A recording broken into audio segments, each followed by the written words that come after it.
Alright guys, welcome back to the monthly cup. We have a third place match coming up. Alvar versus Mr. T. This is Mr. T's first time in a top 4 slot, whereas Alvar is no stranger to this position in a Faeria monthly cup. It's very hard to gauge who will win this one. It's again a case of experience versus an up-and-comer. But as a Dex lineup, Scorch, what do you think? Who do you think has the edge? I think this one's going to be tough. I'm interested to see how well Mr. T's Red Rush can do. I think it may be the differentiating factor there. Don't know if that blue jump can really seal the win for him, but I think if he does take the win, it'll be through that Red Rush. Yeah, the Red Rush did a lot of work in the Lou matchup. That Imperial Drain, locking out these greedier decks, making sure they can't harvest Faeria. So yeah, I think I agree with you there. If we're going to see Mr. T win this matchup, the Red Rush is going to have a lot to do with it. As for Alvar, I think like either green-yellow sacrifice or the green-blue ramp are kind of his best decks because they kind of suit his playstyle more than like the more tempo-orientated decks like his blue-yellow tempo, which we saw in one of the previous matches. So yeah, I feel that Red Rush for Mr. T could be a winning factor. Alvar probably has 2 decks he can lean on, which could get him that win. Now, yeah, it definitely will be kind of more than ever. We always talk about how important Game 1 is to give you control throughout the series, but we're going to see a green-yellow sack mirror, so that's almost even more important to win that first game. Yeah, we saw how like Lou having the first, being the first player in his mirror matchup, how much influence that had. You know, being able to play a Soul Eater first, being able to respond to the opponent's Soul Eater with your Shaitan Assassins. You know, it allows you to play more reactive, but also it allows you to play more proactive in a way, making it harder for your opponent to do stuff. So yeah, let's get into the match, and our wonderful community manager Atmaz will be joining Scorch here on the cast. All right, yes, we are going to get into the third place here. Alvar versus Mr. T. Atmaz coming in for the third place. How are you doing? I'm doing very well. It's a pleasure to join you, Scorch, here in the third place match. I'm going to do my best not to make any A-team jokes throughout this entire series. I'm sure it'll be difficult for you. It will be. Both players are going to open up with that green-yellow sack. Skyak already in hand for Alvar. This is a Russia versus Russia mirror. Guaranteed to have a Russia third place and a Russia fourth place.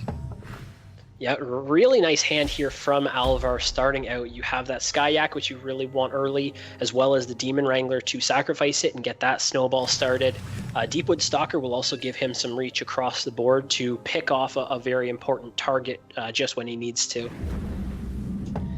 Yeah, and this we should mention, it has been mentioned, this is Mr. T's first appearance in the top 4 of any monthly cup ever. Alvar is a veteran of monthly cups, consistently performing well. So it's in Mr. T's side of the court to make a name for himself here and show that he can beat one of the best players in Faeria. Yeah, definitely. I mean, has already done a really, good job throughout the course of the day, just getting to this point. Took out some very big names as well. So this would just be kind of another one on the resume. Indeed. So a little bit of a different opening for each player. Village Elder on the one side, Skyak on the other. We do have an early Skyak in hand for Mr. T as well. So he's going to want to put that down as early as possible to get those, it doesn't really benefit you until it dies. So you want to get them out early so it can die through one means or another. And eventually draw into probably some Iona's Smiles. And he's going to cycle through with this Village Elder here. Protection on the Shaitan Assassin early on. It's not going to make too much of a difference for some time. He doesn't expect any sort of Emperor's Command or anything from Alvar, so pretty safe here. Just cycling his deck, and yeah, even using his Flash Salmon, not saving it for like a Bone Collector, just cycling. Yeah, and just kind of flooding the board with as many creatures as possible, even before that Bone Collector comes down. You really want to ensure that he gets that collection onto the far side of the board, but this is actually going to set up a really nice clear for Alvar with that Deepwood Stalker. Right, and neither player actually has a Bone Collector early, which is really what you want a lot of the times with these sack decks. So we're not going to see any gigantic Bone Collectors into the mid or late game. Certainly later on we will, but there won't be that initial snowball that begins to build for either of these players. And cycling as well, just both players sitting back, getting what they need, getting the tools they need, and most importantly, getting to the land requirements they need for that Soul Eater. And there, like you're talking about, one yak down. Yeah, and does set up the Demon Wrangler in a nice position, as it's going to be the closest creature to the Shaitan Assassin. That's probably the creature that's in this deck, maybe aside from something like a Flash Salmon, that you want to be the creature that's going to pop the protection bubble from the Assassin. It's the weakest one. It's one that you've basically already got value from by using its gift ability. So definitely, will be a little further down the line because neither player is in a rush to move their lands up the board, but it will be the one that will at least contest the bubble from the Assassin here. There's a very large potential, since neither deck runs any sort of area of effect clear, which I guess the only one would be Doomsday that's available for these decks. We're going to end up potentially with two Sky Armadas of Yaks running, and there's another Sky Yak, just fleets of Yaks running into each other by the end of this game as the only way to clear the opponent's Yaks. So they do have answers for Sky Yaks. In this case, it happens to be more Sky Yaks. And this is like what Aqua and I were talking about in the earlier series, where it's whoever gets those creatures down first. Of course, we saw Mr. T get his first Skyak, which is now turned into two Skyaks. And he also has the Assassin down first, which means that even once Alvar gets to playing like the lands for the Soul Eaters, they're not that powerful right now anyway, so you wouldn't want to, but you have to be very careful with where you play them to play around the Assassin. So it is all a matchup of who gets what down first, and then who is able to actually execute in the right way. And there is the first Bone Collector on board. Both of these players are like mirroring each other. They're just sitting back in their corners, keeping their cards to their chest, waiting for that opportunity. The Skyaks are inching forward. There's really no move that one can make over the other that's going to give them an advantage at this point. Their best mobility is going to be in those Soul Eaters, but you don't want to play the Soul Eaters until you have a lot of creatures that have died. In fact, you see Alvar only has two Soul Eaters at this point, so he's lost one creature. This Flash Salmon makes them 3/3s, but they're not ready to make the big moves yet. Yeah, and there now is the Bone Collector found by Alvar off of that last Flash Salmon cycle. He's possibly going to be able to use that next turn, get the Shaitan Assassin maybe as a sacrifice, and start the Bone Collector rolling in the exact same way that Mr. T's possibly could get rolling this turn. I'm actually a little surprised that the Desert for Alvar there didn't come down directly in front of the Demon Wrangler and go up and actually pop the Shaitan Assassin's protection. Yes, you're using it for the cycle, but I think that could have been a position where you get possibly one of your most value clears onto that protection. I think Mr. T says here, all right, you don't want to kill my Skyaks, I'm going to kill him myself. I think that's why he's hovering over that Shaitan Assassin. Neither player... okay, so it's going to be Tiki Caretaker to buff the Bone Collector in anticipation. Okay, and then he's going to also sacrifice the Skyak. No! The Tiki Caretaker, of course. But the 3/5 Bone Collector is a preemptive move because you don't expect your opponent to be clearing it this early, and you know it's going to grow and grow and grow. There's really no reason to hold on to the Tiki Caretaker at this point. He can use it to preserve his Yaks and put a shield around that Assassin. Yeah, that preemptive buff is possibly a situation where you're playing around something like a movement ability coming out onto Alvar's Skyak, getting it onto the desert, playing a Desert Wind Soldier, and then the Wind Soldier clears the Bone Collector before it really gets snowballing. So you just use it in an as efficient way as possible to get that buff onto the Tiki Caretaker and get it snowballing, even without any sacrifices. And this is really just all-out defense from both players. I actually don't know what card either player will be looking for to break this. These boards are almost identical, except for the fact, well, now there's a Soul Eater. But for a second there, the only difference between the two armies on board was a Demon Wing instead of a second Skyak. They have the exact... Even the Bone Collectors were both 3/5. That's how this is a true mirror match at this point. Except now there is that Soul Eater out. But it's only a 5/5. Oh, look! There is a 5/5 Soul Eater. I don't think he's going to play it this turn. I think he might just cycle this Flash Salmon, which seems to be the move of the day, at least in this game. Do we see the protection popped, or is it just a true cycle? Oh, okay, and now that lets him to play that Soul Eater to 6/6, if he'd like to. Out of range, of course, of those Shaitan Assassins is very important. The tools he has to remove those assassins, I guess, are just going to be wind soldiers and soul drains are probably ran. Or just run into a sky axe is what he wants to do. But he definitely, the minute he puts down a soul eater, the minute either of these players puts down a soul eater, your number one concern is, can an assassin reach it? Yeah, I believe that actually was the first combat that we've had all games so far, was just the flash salmon running into a protection bubble. Well, he was the scout. He's the scout of the army.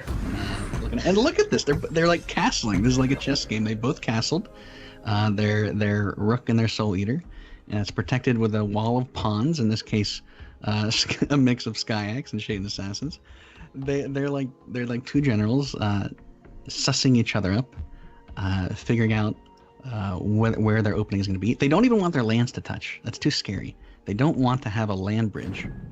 They're just gonna cross with flying yaks. Oh, Alvar going for the collectioner. I thought he was actually going to step back and get the double buff from the second bone collector that he picked up there. Could have gone for the demon wrangler to sacrifice the sky yak, but just continuing to play slow. And I mean, I guess the advantage is technically in Mr. T's favor. He has the extra protection bubble on the assassin. He has the extra 1/1 buff on the on the soul eater. Sorry, but again, I'm just not sure at this stage what eventually differentiates both players. Everything to me, thinking late game, is exactly what we're currently seeing. And I don't know that because of the assassins, we kind of ever early at least get a differentiating play between the two. Yeah, what is going to be the initiative, right? What would provide the initiative? The only thing I can think of is that they run through their Skyax, they destroy them through sacrificing or running them to other units until they have that fleet of Skyax prepared. They use the Skyax, unfortunately, as fodder. They would be the fodder of the army, just sent in first. The lowest paid members, the lowest ranking, until they're depleted. And at that point, hopefully the assassins are gone. Hopefully there's not a 10, 15 bone collector hiding behind. And then you rush your soul eaters in. I wonder if we'll get every hex on this board filled with a unit. Oh, here we go! Combat! There he goes. Goodbye, Skyhack. Yeah, and there we do get our first real trade of the game. The lands have been connected, so that opens up the Wind Soldier play from Mr. T, possibly the Fanatic movement from Mr. T. We do see the reinforcement Skyak pawns come down in front. Everything is so symmetrical. This is so pleasing to look at. This is like the Bering Strait from across from Russia to Alaska. These are Russians. And they have a land bridge now to travel across, like you're talking about. Skyax don't need that, though. But I think we are going to see some migration into these foreign lands. So I think the biggest play right now is probably the Fanatic in Mr. T's hand. I think you can step kind of everything from the left over one space. The Demon Wing moves one, the Skyak moves one, the Bone Collector moves one. Each of your front two trade into the Skyaks, and then your Assassin can be Fanatic'd down and actually kill the Bone Collector of Alvar. And that's probably the kind of the biggest swing that we would expect to see at this stage. And you're really hitting it on the head. The big targets for each player, everything else is fodder. The big targets that you want to focus on are the Bone Collectors and the Soul Eaters. Those are the big guns. Can you clear one here? He traded the wrong way to execute that play that I was talking about. He traded the wrong way. So we're not going to see that type of a play now. He traded the Skyak into the front Skyak of Alvar instead of the one directly below it. So now the Demon Wing actually doesn't have a target. Otherwise, it could have attacked the Skyak that was just cleared. And then that opens up your alley for the Assassin. Oh my gosh, you're right. Yeah, with the Arajam Fanatic you're talking about. Well, maybe a mistake, maybe not. I mean, there's, at this point, really, there are so many tokens on board that the lines of play go beyond, like, human computational power. Like, we need to get a supercomputer in here. But I do think you're right. I mean, that seemed like a really good play if that would have happened. 4 Skyax now. The fleet is growing for Mr. T. He's called in the aerial reinforcements. Both players actually drawing is somewhat interesting. I mean, we're still very early into the game in terms of what's left in the deck. Once you get down to below 10, you really don't want to draw anymore just because you're pushing yourself into that fatigue, especially in a deck like this where you have things like the Village Elder, the Flash Salmon that are going to continue to cycle later on. But you're really looking for whatever differentiates you, and I think that's probably the second Soul Eater coming down, or in Alvar's case, finding his third. I think a moment ago, maybe still, but definitely a moment ago, in this game of Faeria, more tiles on board had tokens on it than did not. We had more creatures on board, more than 50% of the board covered with creatures. I think it might have changed now. Quick count, I think it's close. But that's the point where we are at this point. We could see, nope, Bone Collector backs up. We're just castling further. We don't want to spend those big units on the small potatoes. We want the big guns. We got to clear that protection. We got to clear the assassin. We got to clear the path to the units that we want to kill. Because everything else is nothing. Everything else is, we're using the word a lot. Where I am, fodder. They're just meant to die. I'm sorry, Skyax. Now, in terms of looking towards, somebody finding that creature or that card that really swings the game, there is one assassin now dealt with by Mr. T of Alvar. So if he's only running 2, they're all gone. I would expect we're probably going to see a third at some point, probably a third from Mr. T as well. But that is an important one if it was the last one. Also, Mr. T has used all of his Skyax. So he will not be able to get that big tempo swing of 4 Skyax eventually. Both players still sitting on 2 more Soul Eaters to come out, but it is important as we get deeper and deeper into the deck to consider what you have left that's going to be your outs. I just want to point out that the sentence, Mr. T has used all of his Skyax, is something I never predicted. I would see Soul Eater and the Soul Eater, 1 down, 1 health left on that Soul Eater. That can be sniped with a Flash Salmon. Bit of an equal trade there, but just burning through. What's he going to do this Flash Salmon? The Flash Salmon's going to kill the Demon Wrangler. That protects the Soul Eater on the right here. There's no creature currently able to hit it, and puts the Soul Eater up to 2 life. Now he's going to put up to 3 as well, but at least put it up high enough that it wasn't able to just be a Flash Salmon to clear it. And there's a little bit of a swing back the other way. So now 1 Soul Eater gone for Alvar. So yeah, while he could have hung on to that Flash Salmon, he was completely playing against this right here, which is happening. A Flash Salmon, which is going to buff both of these Bone Collectors, but now there's no point in hitting into the Soul Eater. He does anyway. He could have the Deepwood Stalker is going to come down in a really nice position to double buff the Bone Collectors as well. We're going to see a 12-14. The triple buff Bone Collector. I actually do not think that I've ever seen a triple Bone Collector buff. Triple Bone Collector all the way. These are 3 out of 6 of Alvar's big guns, and we have 4 out of 6 on board now. 1 has been destroyed. You have to clear a path to the orb. You have about 26, 32, about 32 damage sitting there in 3 units. But look at the path ahead of you. Man, they should have run Famine. That's what should have been done here. We need to play Famine. Unfortunately, in this situation, Famine kills almost as many of your own units as it does your opponents. Well, it gets two of those. It hits 2 of those assassins. That's something. Yeah, that is true. The assassins are going to be really big. We can actually see in this game for Alvar right now what we talk about in a lot of games against Green Yellow Sack, which is when you're able to get the Bone Collectors snowballing, how much more of a threat they are against everything else. And in this situation, I mean, your Soul Eaters are one thing, but that is a 12-14 Bone Collector. Outside of the assassins, how do you deal with that with just normal creatures? That Bone Collector is almost big as just a default Soul Eater. Like if you just play a Soul Eater right now, the Bone Collector rivals it, at least on Alvar's side. Mr. T is looking to draw into his others. I don't think that we've seen an Iona's Smile from him yet. Maybe not. But certainly until he draws those, Like I'm looking through this and I'm like, why don't right now?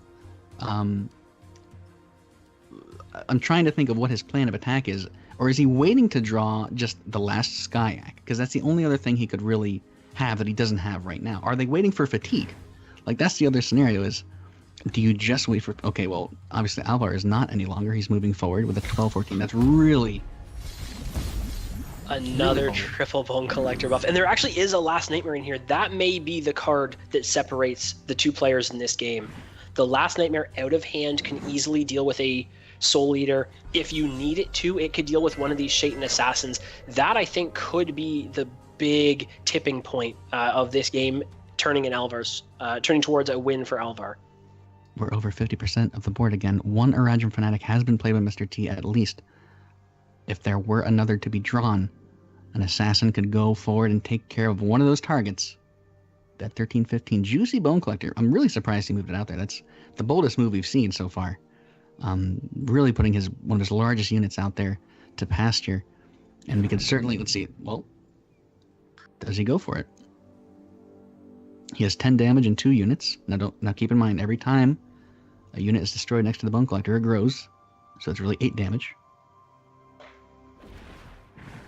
Not going to get a forest over there for another Bone Collector and start to get it stacking, but looks like he's just going to surround it. I wouldn't expect we see the attack, but you kind of just surround so that your setup is holding that creature in place, and then you can start to maneuver your assassins out a little bit.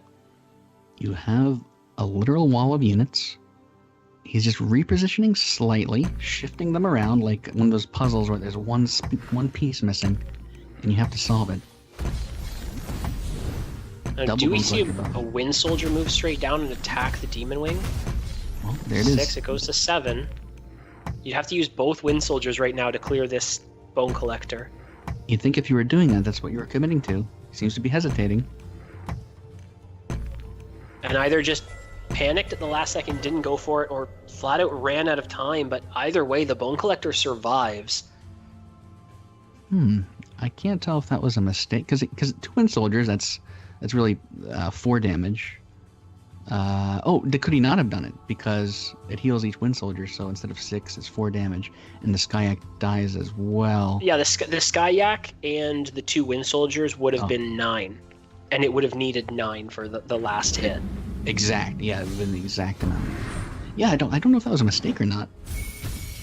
Changed his mind, perhaps. We see 1 protection down. I believe that Shaitan Assassin has had protection for about 10 turns so far. Well, I thought it was going to be the Fanatic there and actually use the Demon Wing to clear off the Assassin after having gone for the Flash Salmon to pop the bubble, but a little surprised that that's not the way that he went, but still gets another triple buff on the Bone Collectors. And, we've been talking about how big this first Bone Collector was.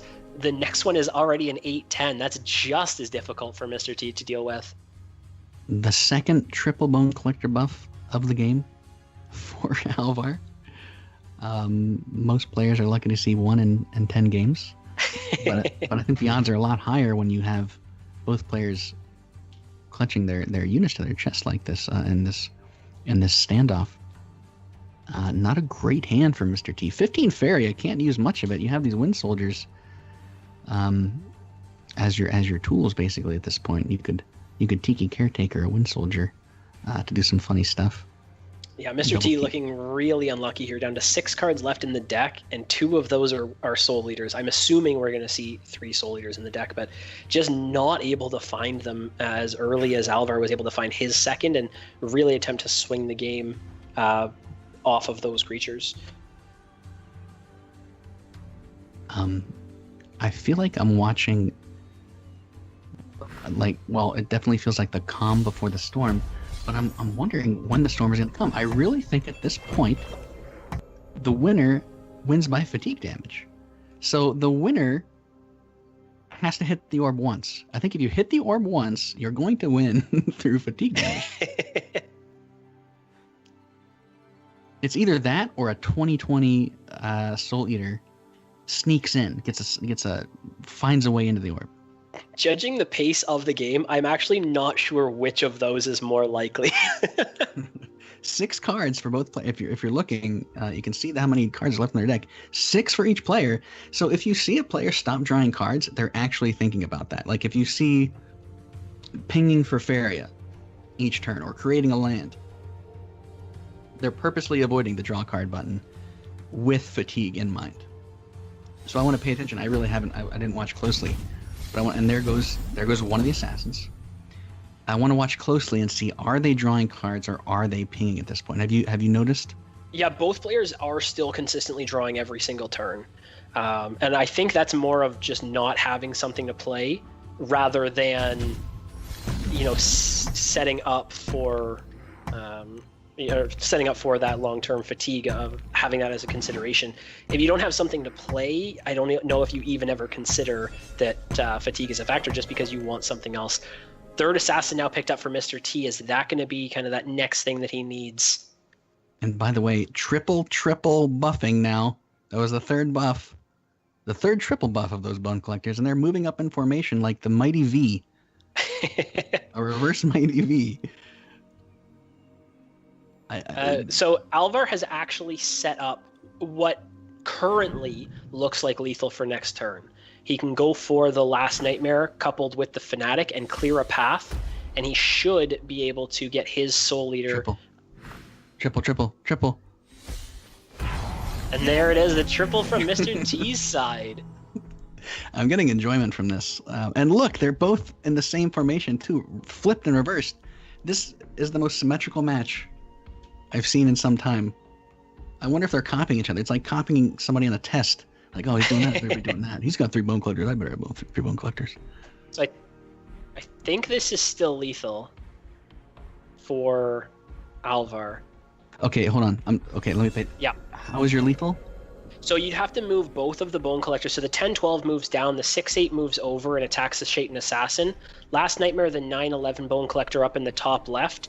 Your Soul Eater moves across to where the 6-8 currently is standing, and then the Fanatic moves it straight up. It's a 20-20 because of that death right there. And Alvar, out of a crazy slow game, finds the eventual line to lethal in a one-hit kill with the Soul Eater. I have to imagine that both of those players have sweat running down their brow waiting for something like that to happen, and it finally happened. A game that looks like it's like that's how crazy those mirror matches can get. It looks like nothing is happening, but so much is happening. Every single play that you make, and this is really what is the beauty of Faeria to me, is every single turn you have so many little decisions. And, in a game like that, those decisions end up making or breaking the game for you. Now, I don't really think there was almost anything better Mr. T could have gone for, except the one play where it looked like he last second didn't go for the clear on the one big Bone Collector. And he just kind of got stuck in going for a play or not going for a play. And, Alvar is able to find the game. Whether that indecision was the winning factor or not, we won't really ever know. But, yeah, it seemed like that was kind of the big point for me.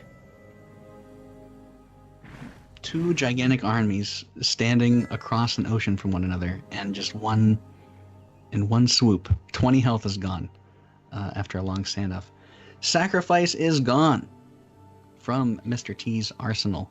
Alvar will continue to use that deck against what looks to be a red rush deck, red and neutral mix, with Imperial Drain,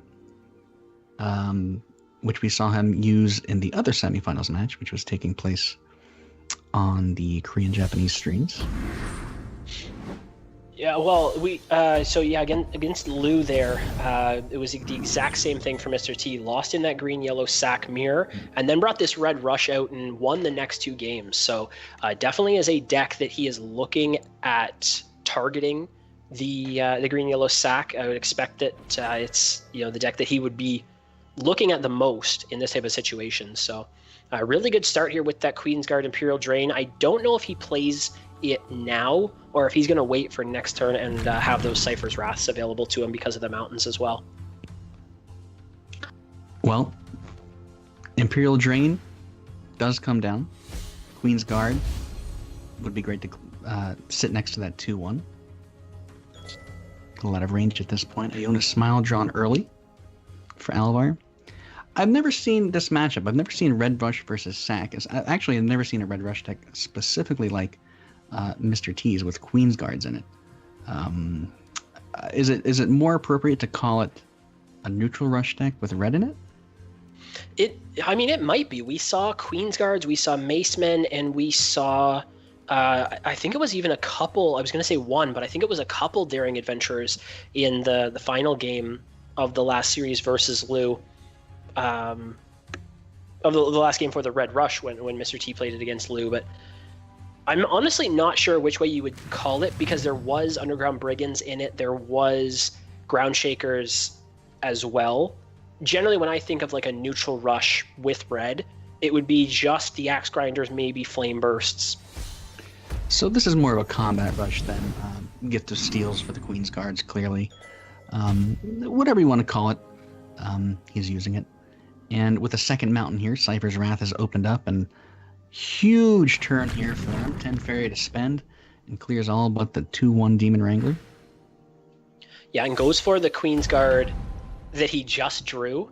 Kind of that little bit of a mind game, possibly, where you're unsure of what that first card in my hand was because I just played the card that I drew here. So interesting going for it in that order. That's what the pros do. If you draw a card and you already have it in hand, you play the one you always drew. Your opponents don't like it. He does have that Shaitan Assassin as the first card in his hand. Definitely didn't draw that, and he's got a protected Death Touch creature that Mr. T just spent. May regret that he just spent his 2 Cypher's Wraths just then. Yeah, and in the match that we saw of Mr. T versus Lou, the Assassin was down, but Mr. T was actually able to combo kill it with Ground Shaker and a Cypher's Wrath.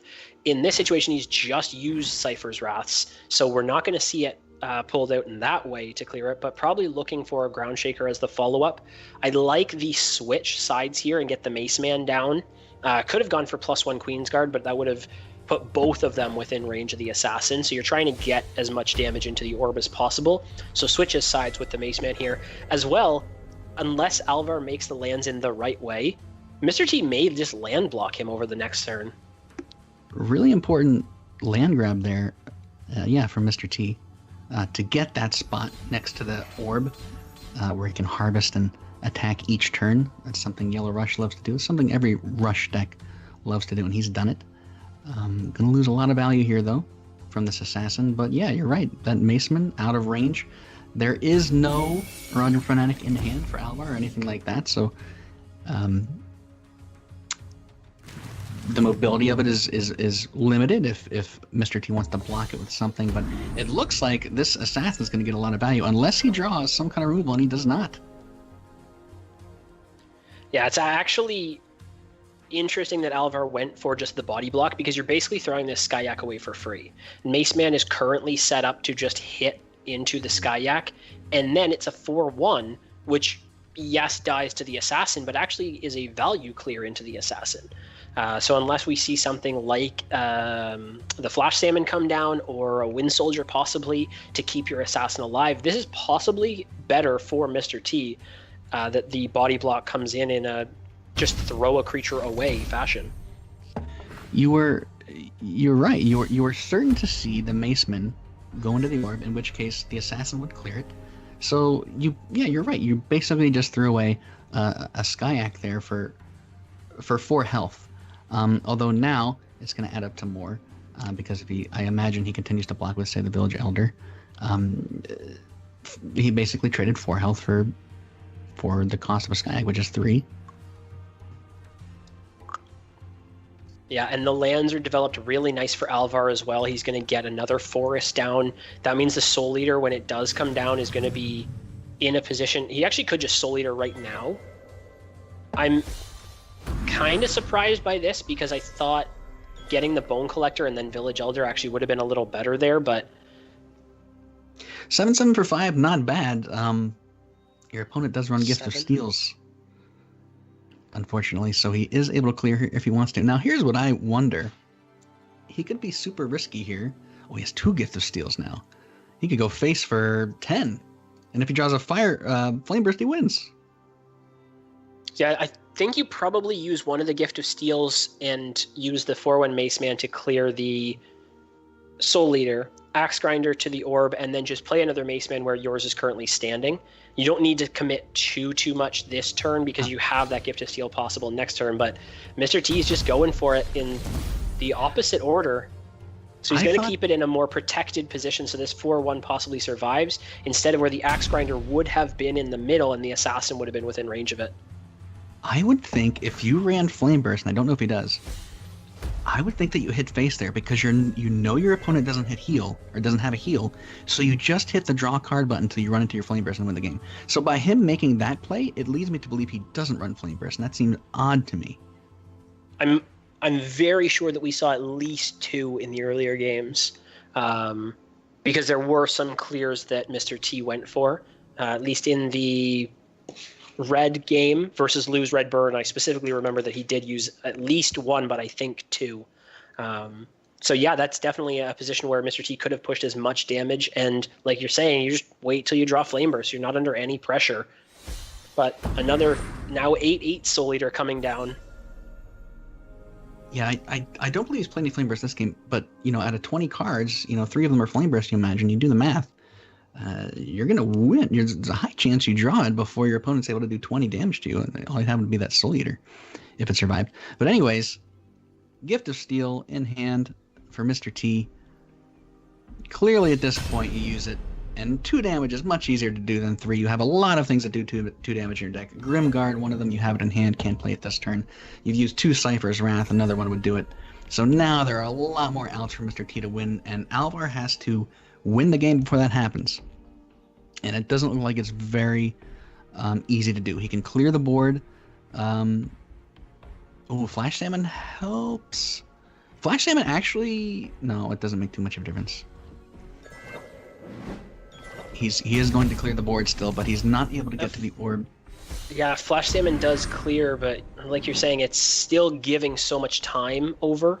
And even just the Grimguard in hand is going to be enough to be that extra 2 damage. Soul Eater not quite there to just OTK next turn. If the Grimguard is played, that is a win condition on board that Alvar has nothing to play. There's no way to stop it. No Last Nightmare in hand, and that would be the only thing I think that would do it. I don't think he runs Choking Sands. So Alvar, the best he could do is put him on a 2-turn clock with something like the Roger Fanatic. And there's the Grimguard, there's Imperial Drain, can't even harvest, 1 Faeria for Alvar, and there's a Soul Eater being drawn. You can hear it like a jackpot in the background. Deepwood Stalker does not do it. And the attack, burn from the Grimguard, will be the extra bit of lethal. Obviously, Mr. T picks it up in the end, getting that burn, getting in the damage as quick as possible.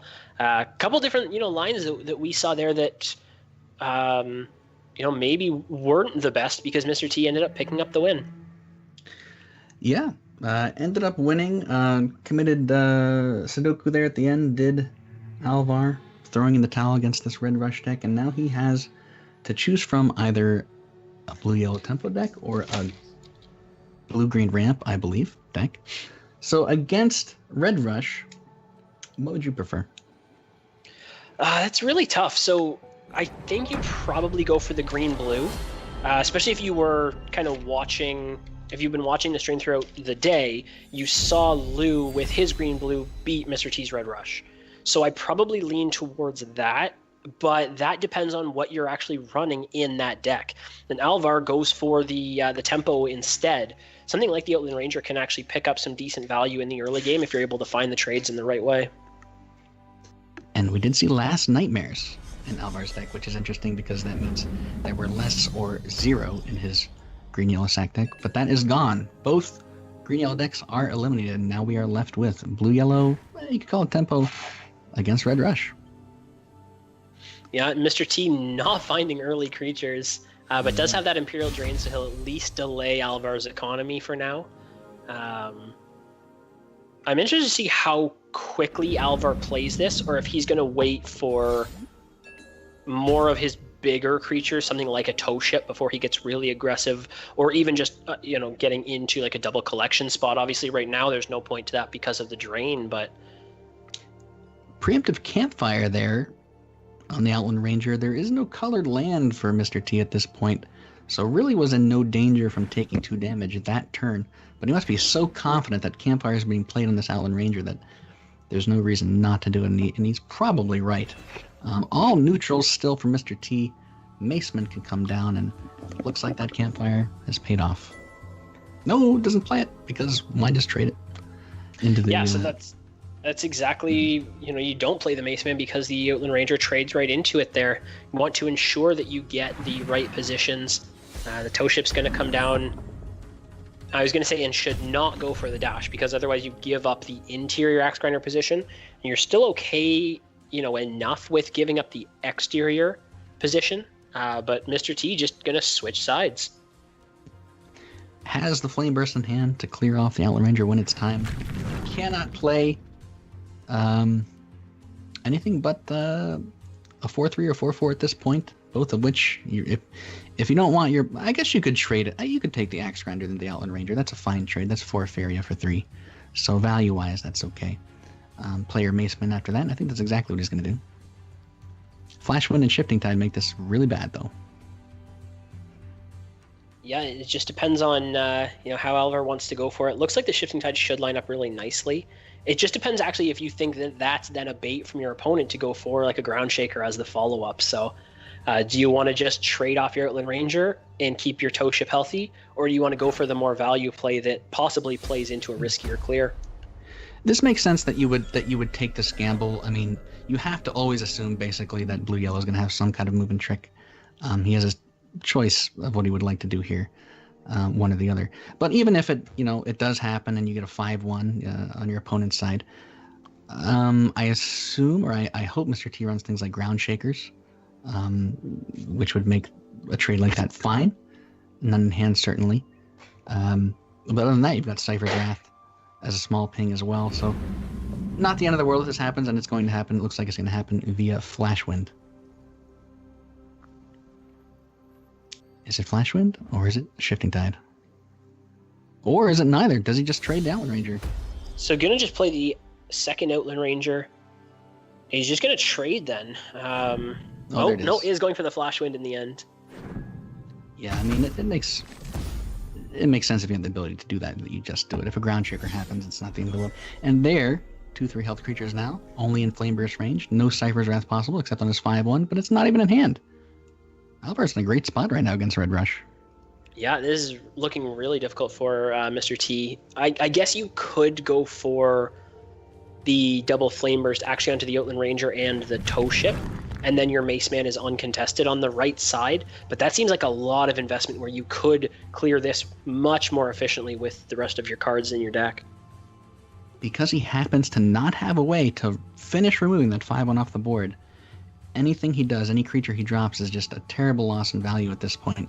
And he just seems to be experiencing such a dearth of creatures. I rarely use the word dearth, but I think it's it fits here. Just nothing but a Maceman and an Axe Grinder.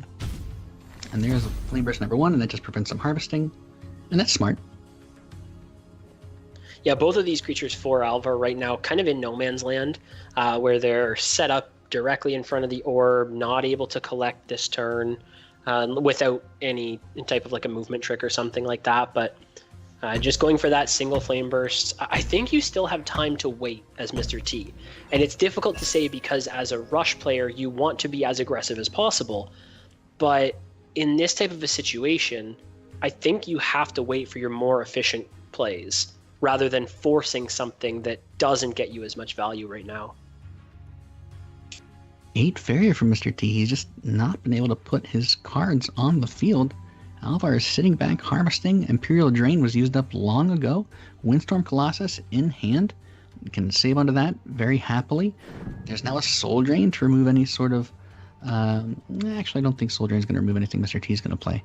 But a tool to have. Buffshire Wind Colossus reduces its cost. We just saw a Shifting Tide used there not to draw a card, but to move a land to Harvest Faeria and to reduce the Windstorm Colossus cost. We'll see that Colossus played, and actually Alvar will become the aggressor very quickly by dashing to his opponent's orb.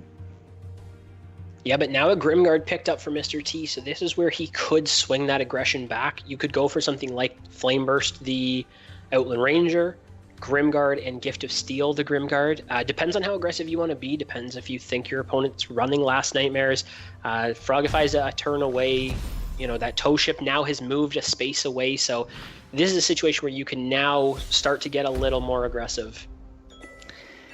And we know that there's a second... Ooh, and a Flash Wind drawn as well, so his pick of the litter... playing the Flash Wind means the Colossus basically is reduced for free. And he could even draw a card and be completely happy with that, and there he does. It's another tow ship, so there's the option here of tow shipping again, or just playing that Colossus, because after this, he's not going to Flash Wind, is he? It looked like he wasn't going to do it. I actually don't mind if you go for the tow ship between the wells. It's difficult because it is weak. It's a 5/1. It gets cleared very easily, so maybe you use it as a defender and pick up the value that way. But I don't mind using the tow ship just as a double collector. Did he have to use the second Flash Wind there? Didn't he just need it once and then just move and attack? He used 2 there deliberately, but his Colossus was only 6 cost already, and it's minimum 5. No, but he only used 1 Flash Wind there.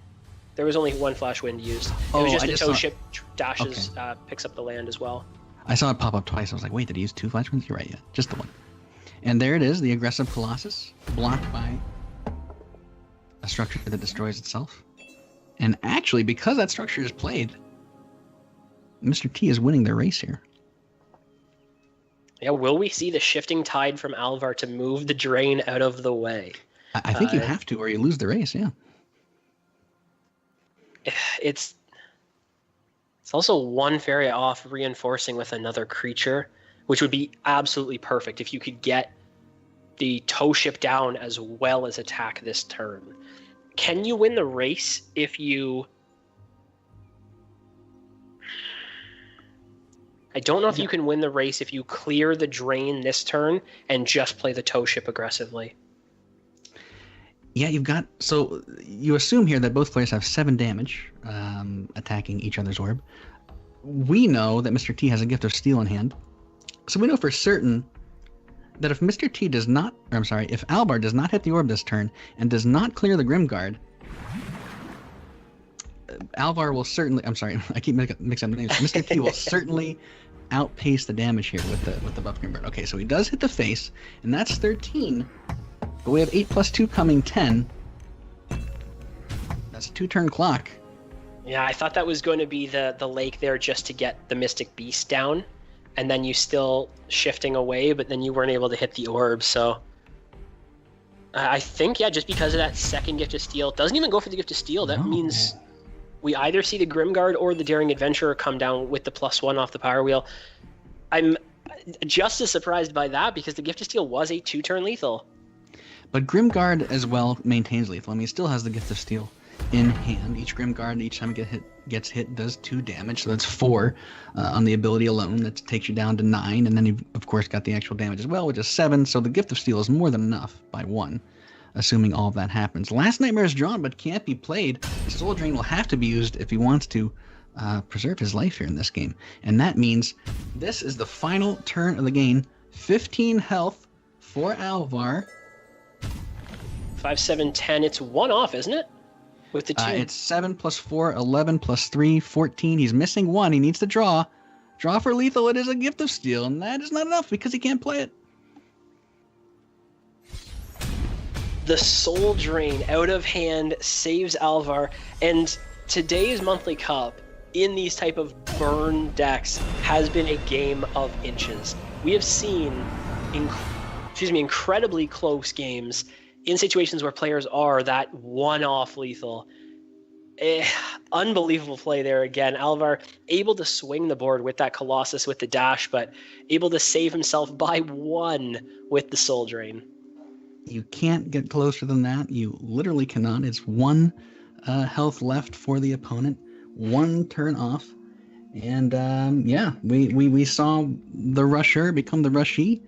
I suppose at that point it's not being rushed, it's just being retaliated.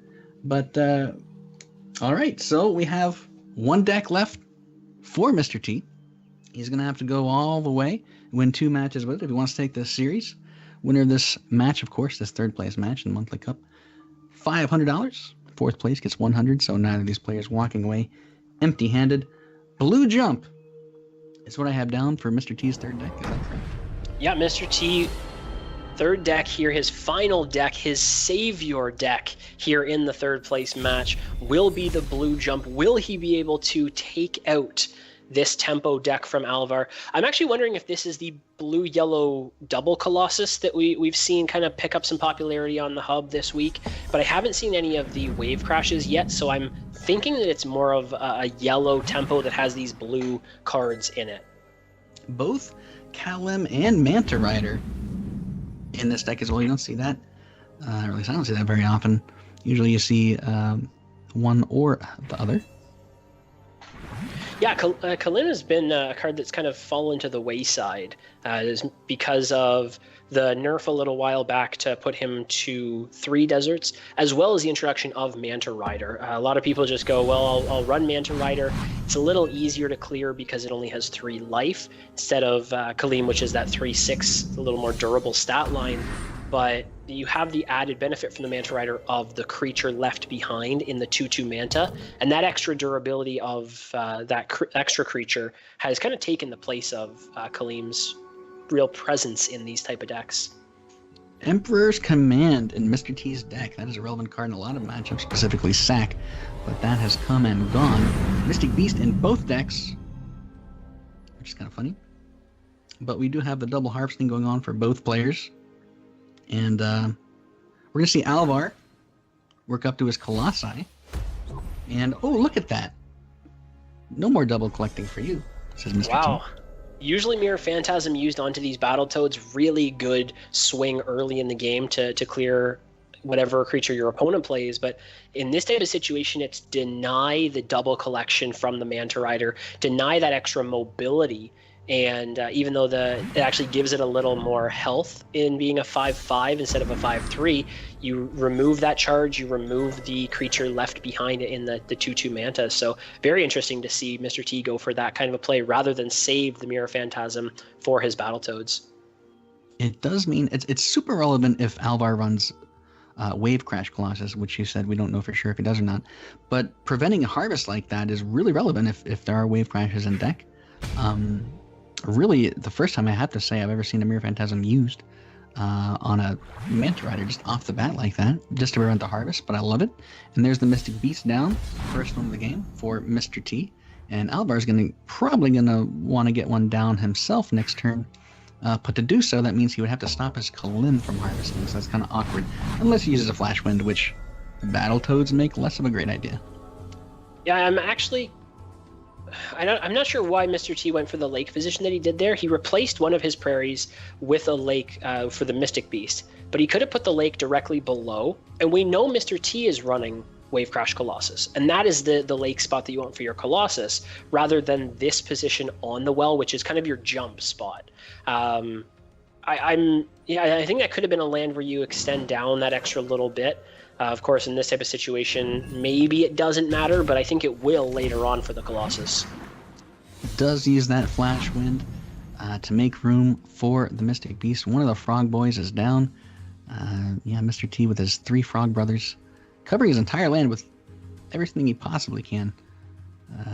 He will be able to clear that Kalim next turn, several different ways if he'd like to. Unless he dashes away again. 2 Flash Winds using Kalim in 1 turn just to preserve his life and to move him out of the way of that Mystic Beast. Yeah, really nicely done to jump even out of the way of the double Battletoads here. Follow up for Mr. T now. Does pick up a Campfire or Emperor's Command. Either one, the Mystic Beast can clear the Mirror Phantasm down the bottom corner here, but could use both of them and clear Kalim now. I think that's what he's going to do, yeah.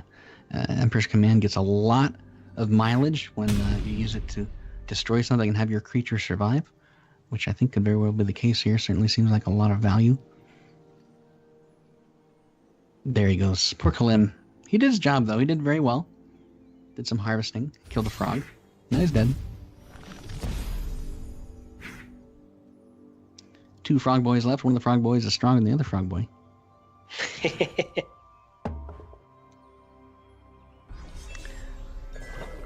And Mystic Beast, number 2. Yeah, second Mystic Beast picked up is really nice here. You can go for something like an aggressive desert here. Use the Wind Soldier and then Mystic Beast directly in behind. Looks like he's going to go for kind of the reverse of that, which is prairies instead. Still use the Wind Soldier, still play the Mystic Beast in behind, but you get these better lands to line up. Threatening 8 damage now to face is Alvar against Mr. T. Mr. T's out of range. He will lose this race if it comes down to that Windstorm Colossus in hand for Alvar. Could be played next turn as a possibility. The only thing Mr. T has is a couple of units, and if he wants to play the Mystic Beast, yeah, he has to play a land. A desert, in fact, is what he plays. And there is yeah, the I'm very interested Mystic to see Beast. if that's a bluff coming out from Mr. T, or if it is an actual a setup towards something else that's in his deck. We have not seen any yellow cards in his blue deck. As far as I'm aware, we have not. So yeah, could be a little bit of mind games there. If you see your opponent has a desert down, just one, yeah, you're worrying about Calm's training, yeah. Later on a Flash Wind now, but Fanatics, yeah, there's all kinds of tricks. Once you see a desert come down that your mind is worried about. And if you already have the required number of lakes, maybe you can afford doing a little mind game like that. Albert doesn't carry, says face is the place. Smorking it up. 12 health left for Mr. T. Do we see the Colossus to set up lethal next turn? I guess Toe Ship or even Wind Soldier could be... Wind Soldier is almost enough, but not quite. I think we have to see at least one other creature, whether it's defensive to slow down Mr. T's aggression or aggressive. I think I would have liked the aggression and just go for the win, but this is probably the more reliable line, and going for ensuring that your opponent can't kind of cheese a victory out before you're able to seal it. Going for the face still puts him on 3 turns away from winning. He can clear with the Phantasm and play a Beast and a Triton actually the same turn, so that's 8. 12. That's actually lethal if he plays all of those units and clears. Alvar does not have lethal in hand. He's 1 short with a Wind Soldier. These could be the very last turns of the game. In fact, I'm sure that they are. What does Alvar draw? There's a Shifting Tide. That can either be used defensively or to draw. Shifting Tide is enough. You could push the Mystic Beast on the left away 1 space. Right, yeah, so that would be the defensive play that keeps him theoretically out of lethal range, unless his opponent were to draw something. Or he can draw for, but what would he draw for is the question. What's a Manta Rider? That means he is not... He's going to use it like you're talking about, I think, on that Mystic Beast. Because you would have had to have saved a spot for the Wind Soldier to be summoned if you're looking for lethal, and since he used the draw button, you knew that wasn't going to happen. So, now, ball's in the other court. Does Mr. T draw a Shifting Tide or some kind of movement trick? Emperor's Command is not enough. Emperor's Command is not enough. The heal will be 4, but there is still 8. Is there... A Wave Crash is not it either. And that's... Yeah, there's no way he can... Yeah, 4 else is not enough. Reducing the attack is not enough. These games have been so close. 2 health left. Alvar will have. He had 1 health left the previous game versus Red Rush, and he's going to take 3rd place in this best of 5. I think we're going to see a ceremonial Emperor's Command played, perhaps. There it is. 8 health. Exact lethal. 2 health left for Alvar. Well done. To Mr. T as well, because those games were incredibly close. Yeah, that was incredibly slim margins. Of course, in the first game, the green-yellow sack, there were probably a lot of situations where you could have, made certain plays that could have swung one way or the other, but both players just really stalemated until very late into the game. A really nice pickup in game number 2 with the Red Rush by Mr. T, but then a combined 3 damage off from the next 2 games, and he's just not able to find the win. And Alvar takes home a big 3rd place finish. It came down to the last card, and each of those last 2 games, what could they draw? What would it be in the end? Alvar, the veteran, taking third place over Mr. T, who performed very well.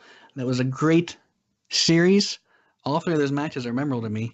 And I think at this point, I'd like to thank you for casting with me, Scorch, and having me on here. Always a pleasure. And I think we're going to hand it back to Aquablad, who may have something to say, and then we'll go to a break, I think, and get ready for our final match of the day. Battle of the Mystic Beasts there to see who can win the game. There was 2 each. Could have went either way, but that shift in tide was enough to secure third place for Alvar, claiming that $500. So Mr. T should be very proud of his performance today, going from round 1 and out last monthly cup to 4th place this time. If he keeps at it, we could see a potential monthly cup champion in the making. But overall, that series was pretty nuts. It kind of went down to the wire when it came to damage. The green-yellow sacrifice game I've never seen anything like that before. That was very unique. There were a few. It's hard to criticize either play on the green-yellow sac game because what do you do? Like, what are your thoughts? Like, how do you win that game? You could say I could draw less cards and play for fatigue, but if you take that line early, you kind of maybe stop a bit of your momentum or get overrun. Like, when do you make that decision? When do you make that call? Like, it's tough. Yeah, I mean, there was 2 plays that stood out to me that Mr. T could have gone for, and this is possibly to give him a better chance to win. It doesn't even guarantee that you win. There was one line early on in the game where he could have cleared one of the Bone Collectors. I believe it was the biggest Bone Collector at that time with his Shaitan Assassin. And the trade that he went for was the opposite line onto Alvar's Skyax. And that didn't give him the line for the Fanatic movement for the Assassin anymore. And then later on, when he looked like he either panicked or re-evaluated his decision of clearing the big Bone Collector with his Wind Soldiers, and then he didn't go for that play, and then that Bone Collector just never died. So those were kind of the 2 that stood out to me. I think the rest of the series, I think he played out kind of as well as you can, except for, I don't even know if... I think there was one moment where he could have killed a Soul Eater with a Fanatic on a Demon Wing. I think he could have Fanatic'd a Demon Wing and used double neutral on a Wind Soldier diagonally across. There was like an 8/8 Soul Eater there. So I think it was like Fanatic, move the Demon Wing across, hit into the Soul Eater on the double collection position, double neutral, and then throw a Wind Soldier at it as well. So I think he missed that. That's one of the things I remember spotting when I was watching it, because it was some time ago since you had that game. Other things have happened since then. And yeah, so there was like a lot of I think that is a game of micro decisions, which I think high-level Faeria definitely comes down to in most cases. Like, these small decisions are made during the game that add up later on. And especially trying to think back to the early turns of that game as well. It's so difficult to remember everything that was there. But yeah, I mean, a great tournament for... oh my god, now I'm blanking on the name, for Mr. T.